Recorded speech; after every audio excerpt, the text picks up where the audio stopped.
Previously on Stay in Your Lane.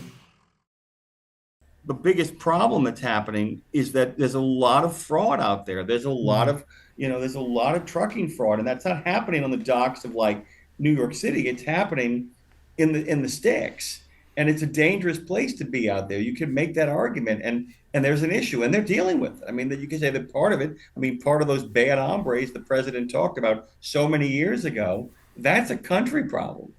I don't think even this administration can accomplish it in a timely enough manner to have enforcement at a level that would cause that type of turmoil.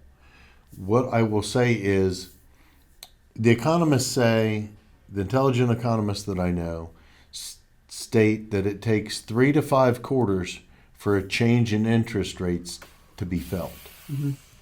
So, when we talk about this policy shift, and what they're going after, first it's Mexican B1 drivers, English speaking, being far from home. The cabotage thing is real, and I would say that after hearing from everybody that shared feedback on our last episode with Bob Costello, that it's bad on the northern border as well as is on the southern border.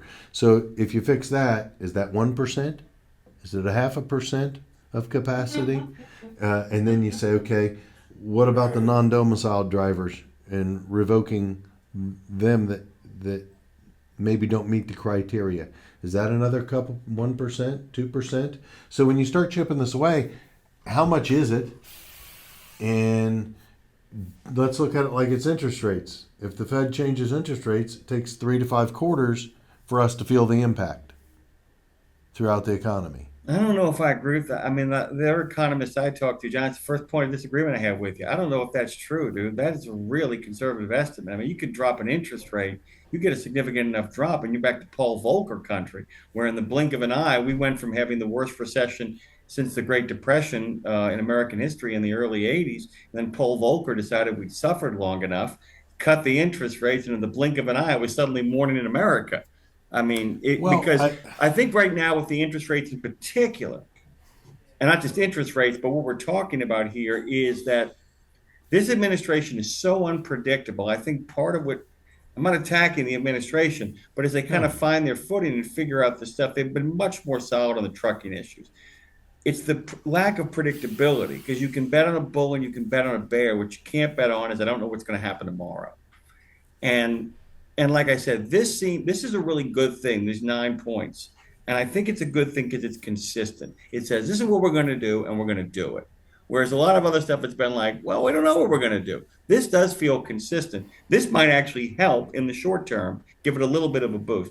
Sorry, it's really exciting stuff. It's No, like, no, yeah, I agree with what you're saying. If you look at interest rates, when you go to the 80s, you're going to an extreme. We all remember the Carter administration. A lot of people had double-digit mortgages on homes, 17% on a boat, right? So we're nowhere near that. But from being down at close to zero, and now interest rates go up to the 6s and 7s for a lot of the home purchases and things of that nature, that does make a pretty big impact because this is what we discussed. I talked about this with Dan North. Okay, if you're under 32 years old, 34 years old now, you've never seen a time when interest rates are as high as they are today. Your world, your picture. The younger generation, they look at 7% like it's astronomical, right? Well, my first home was a 7% loan, and I had A-tier credit, had everything done. I mean, I couldn't be a better borrower, and I did good getting 7%. oh, 7% was remember it was the miraculous miracle of 1982. Remember that Paul Volcker decided that 19% was I was more than born in enough. 73, September 73. So I wasn't talking about Thanks, John. mortgages in Thanks for that. 82. Jamie and I really appreciate that. I mean, Throwing Jamie's that out there. 39, but you're just making me feel terrible. I can't remember what I don't know. But so I try and put myself in the younger people and talk to them, and they're like, wow, interest rates are sky high. I think that the true measure of it, though, really, it comes back to one of the leading economic indicators is trucking. And Hmm. until and it's the first to go down and it's the first to start moving back Yep, up. it's And that ahead. ties into, housing starts, everything like that. We have been able to, we don't have to read tea leaves. We just have to listen to the truckers on the road and hear what's going on with freights. But right now, everything is skewed. And to kind of circle back to a couple of things that we've touched on already with the fraud out there, addressing the unlawful brokering.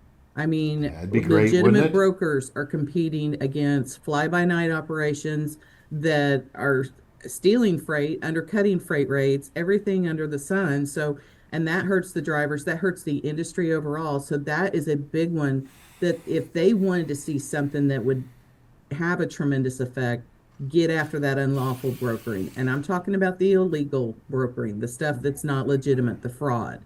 Well, you know, you're touching on a subject that's near and dear to my heart. Hmm. Okay, we don't like double brokering. We don't participate in anything that resembles double brokering. Well, we wouldn't be on this show if you did, John. Yeah, I well, mean, thank that's the you. truth. Um, I hope you but know that, man. but I can tell you, if for me to fight a one instance of double brokering, I can go spend. We as a company can spend $10,000 on it and walk away with no real win. Hmm. Okay, because uh, unfortunately, that everybody's definition of double brokering is totally different. And when you get down to it, you say, hey, what do we do? The best policy we found is never be, don't put yourself in a position where you have to be involved with it. Hmm. Steer clear of it because, that's a black hole.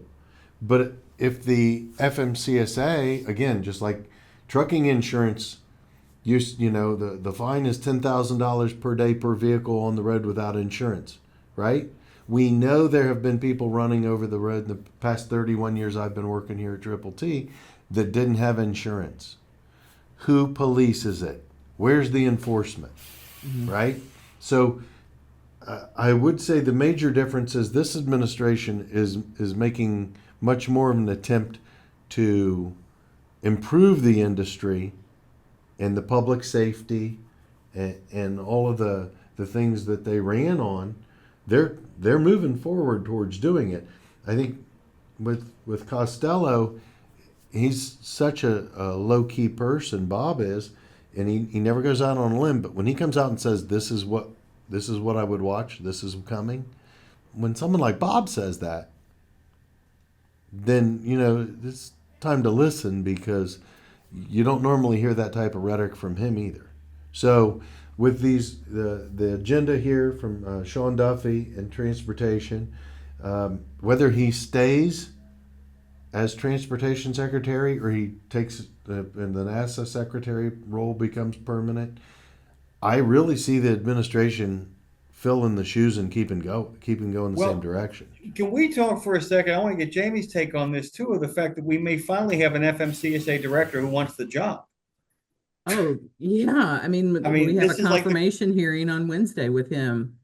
I mean, we're looking at the possibility that the biggest problem we've always had with the FMCSA director is either people are taking the job as a favor to somebody else and looking to get back home, or using it as a springboard to corporate. And by the way, some great people. I've known a lot of them personally, like them on a personal level. Jamie and I know a lot of these folks, good people across the board, both parties, blah, blah, blah. But we may have finally gotten somebody on that gig who actually might think the job is like the job that he always wanted.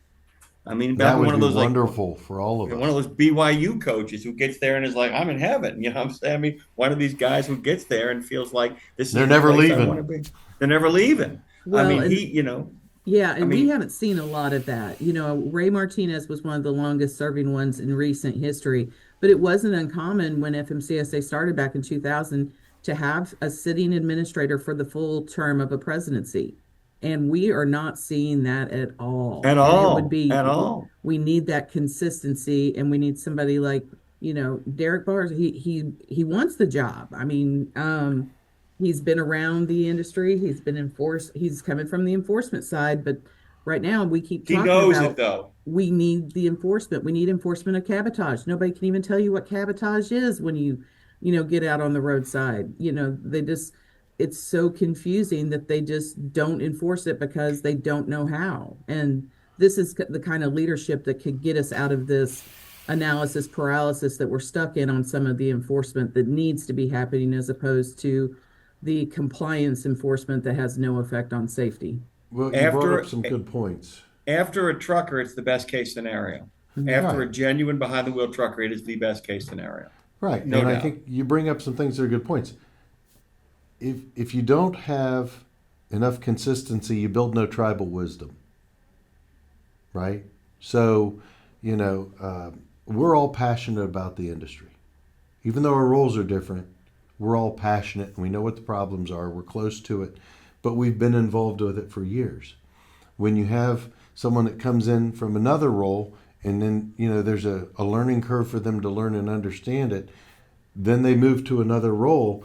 They didn't even get to bring value in that role, and then they move on. So I would argue that, it needs to be a longer term person, to your point. I think, If it's the right person. yeah. If it's the right person, oh yeah, I could see somebody getting in there. You get somebody who's comes from a safety coalition. I mean, you could get yourself in a nightmare from which there is no end. But you're right, John. You're absolutely right. It is a situation where the lack of institutional. Okay, this is my final kind of statement on the 9 points and all that. If there isn't somebody at the FMCSA actually with a firm hand doing their job over there, it don't matter how many promises the administration makes. Right. If you're going to implement those 9 points, you need somebody who's going to be there for the minimum of 2.5 to 3 years. Oh yeah, That's for the how it rubber to is. hit the road. Yeah. Yeah, for the That's rubber it. to hit the road, absolutely. Well, anything else that you guys think is a concern for our drivers out there? Where should we begin? Sorry. No, I I mean, just, I realistically. honestly, I've got to get on my soapbox. We wouldn't be as far along getting this pro trucker plan if it wasn't for drivers getting active. And it's not, being active in the regulatory process, being active, talking to your lawmakers, it never really feels like you're making a difference. But when you're part of an army doing it, it gets things done. And that's, the DOT had, kudos to them. They listened, they came out with a great package, but it's because drivers have been relentlessly advocating for these things for so many years. And things have gotten bad enough that we pretty much are at a point where they had to pay attention.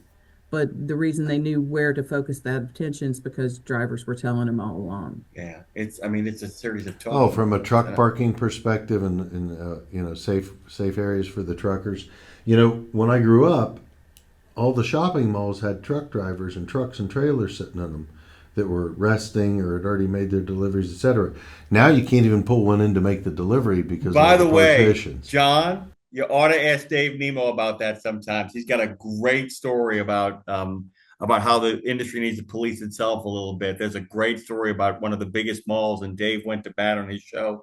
That's a great story. You should get him on here at some point in Well, regards definitely. to that. Tell him I'd love to have him, and we'll work out I'll a get time. him on. Absolutely. Well, Jami, great getting to sit down with you, getting to know you better. Thank you for making time for us. Jimmy, always enjoyable. See you soon. Yeah, see you next week. We're coming down. So looking forward to that. And until next time, guys, stay in your lane.